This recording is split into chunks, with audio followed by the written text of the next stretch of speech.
Hello and welcome to Just One More Watch. A little over 2 years ago I first reviewed the Orient Kamasu and I proclaimed it to be the best dive watch you could buy for less than $200, the new king, the new benchmark in its sector.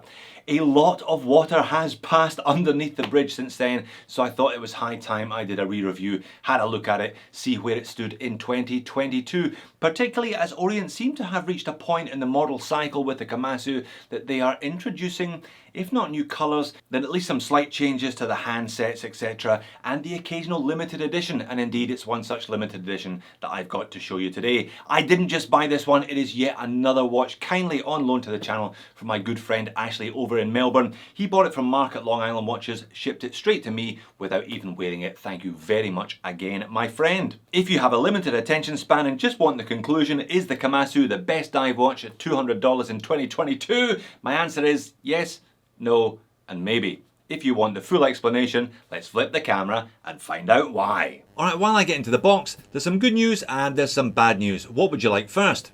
Okay, the good news. I see you're a positive glass half full type person. The good news is that despite 2 years of rampant money printing and consequential inflation, the price of the Kamasu hasn't actually gone up. $175 on a rubber strap from JOMASHOP, $199 for the blue dial variant on a full bracelet. That's the same price as it was 2 years ago. Slightly more if you want colour, green at $209, red at $209. Ironically, it's the black one that's the most expensive at $219. The bad news is this is a limited edition and is therefore a little more expensive. Ashley bought his from Market Long Island, $315, but they are all sold out. You can find them though. It's a limited run of 200, but there are still a number available. I found this one roughly $300 US. I'll leave a link to the regular ones from JOMASHOP and this one in the description of the video. So as a limited edition, it is more expensive, but you do get a decent sized box, a definite upgrade over the standard one, and you do get a very attractively coloured watch. Alright, we better do this properly. Model number RA-AA0813R19B. And if you like the retro look, I think you're going to be a big fan of this colour variant. Very, very cohesive overall. Great strap matched to a lovely dial colour. They've 14'd the hands, the indices, the bezel insert, and an IP coating on the case. I think tonally it is just about perfect.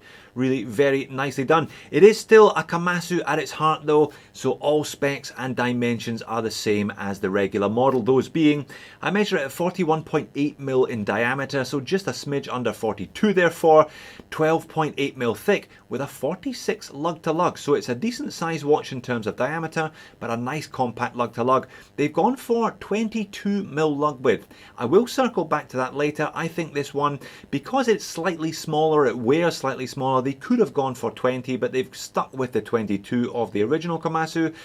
On this supplied leather strap, kind of crazy horse style leather, it weighs in at 93 grams. Still stainless steel case, but with an IP coating.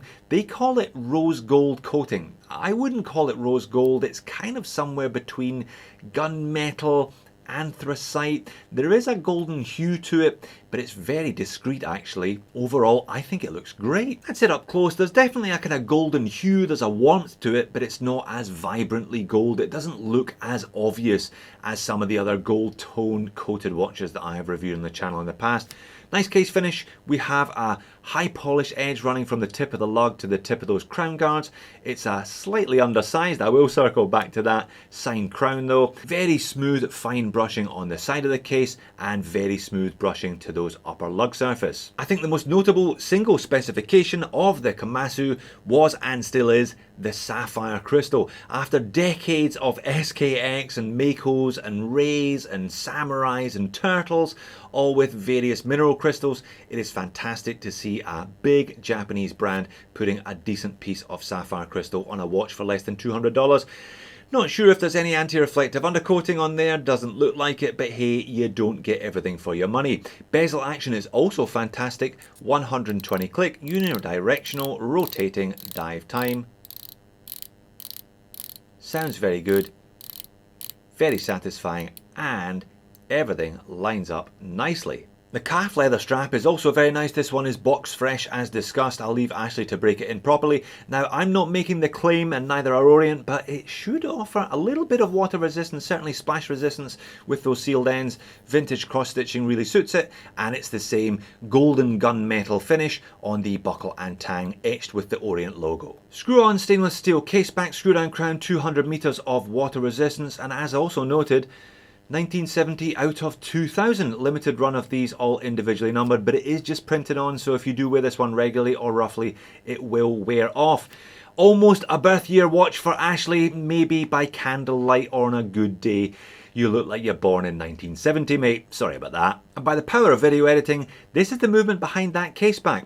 It's an Orient F6922, also known as the Epson YN55A. I've begun to see this movement crop up in certain micros and Chinese AliExpress watches over the last 12 months.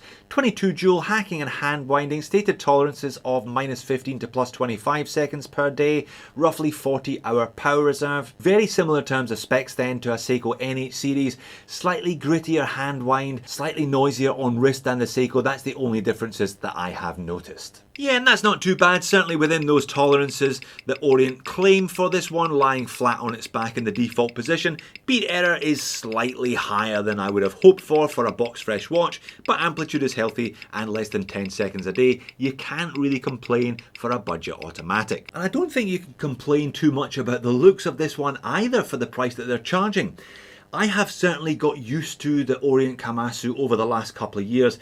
Those little indents on the bezel at the 5s were initially what put me off, but I think apart from that, it's a really handsome looking watch and it suits this colour very, very nicely toned throughout. So applied indices throughout, slightly clipped triangle up there at 12, batons at the 6 and 9, circular applied indices everywhere else, and a rather large day-date complication with a silver frame around it at the 3 o'clock.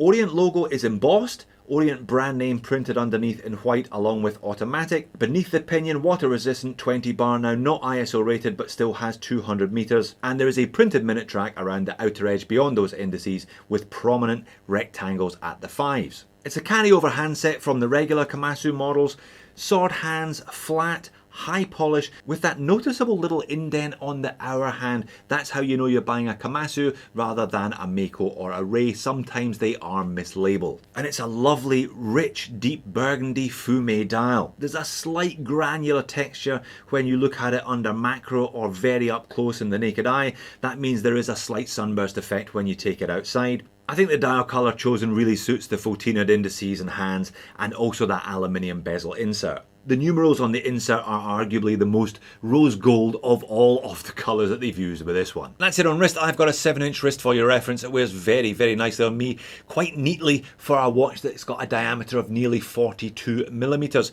The Kamasu really gained in popularity a couple of years ago. No coincidence that it was exactly the same time that they discontinued the similarly sized SKX. I think the Kamasu wears better than the SKX. Definitely a neater watch on wrist, a little bit slimmer, a little bit smaller in diameter, definitely a bit more of a dress diver therefore than the SKX ever was, especially in this limited edition colour. Overhead legibility is good, it's a nicely proportioned dial and handset, and that aluminium bezel insert is not particularly big, meaning the dial and handset look proportionally large for the overall diameter of the watch, but you can begin to see the limits of the non-anti-reflective coated sapphire.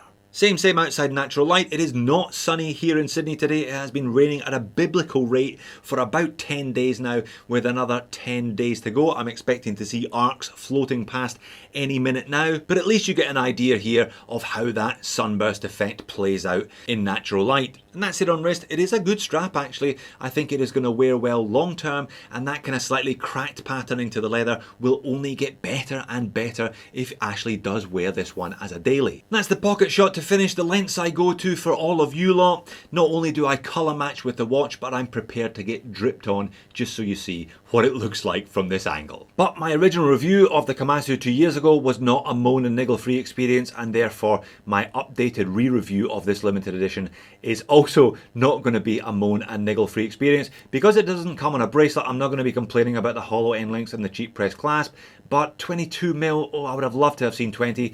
If I was keeping this one long term myself, I would be looking for a 2218. I would be looking to put a bit more taper on this just to bring down the look of this one overall, just to make it a little bit more elegant on wrist. The crown on this limited edition is still slightly undersized and slightly hard to grip as a consequence. And I do find that date complication is a little bit clunky. It is pretty big and it does rather unbalance the dial. If I go back to an overhead shot, you can see it really does make the dial look a little bit lopsided. Why didn't they colour match the day and date wheel and remove that frame? Perhaps that would have been a better way of integrating a day-date complication into the overall dial structure. And then there's the Lume. One particular trait of this limited edition model is they have used a die, they have used a little bit of photina on the hands and the indices, and with that style of Lume you never get as much longevity and brightness as you do with a regular Lume.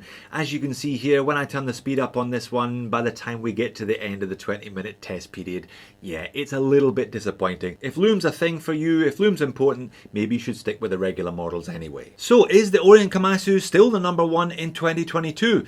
Yes, no, maybe. Let's start with the maybe. Let's talk specifically about this limited edition version. If you were going to put the bracelet in the bin in the first place and you like this colour, then maybe this is the watch for you. At 300 plus though, it is proportionally 50% more expensive than the regular one. So you're going to have to think carefully whether this is the right Kamasu for you. And then there's the no. Since I reviewed the Kamasu, I have started to review a number of San Martin watches. If you catch them on an AliExpress sale, they'll come in just around the $200, similar to what you're paying for one of the Kamasu colour variants.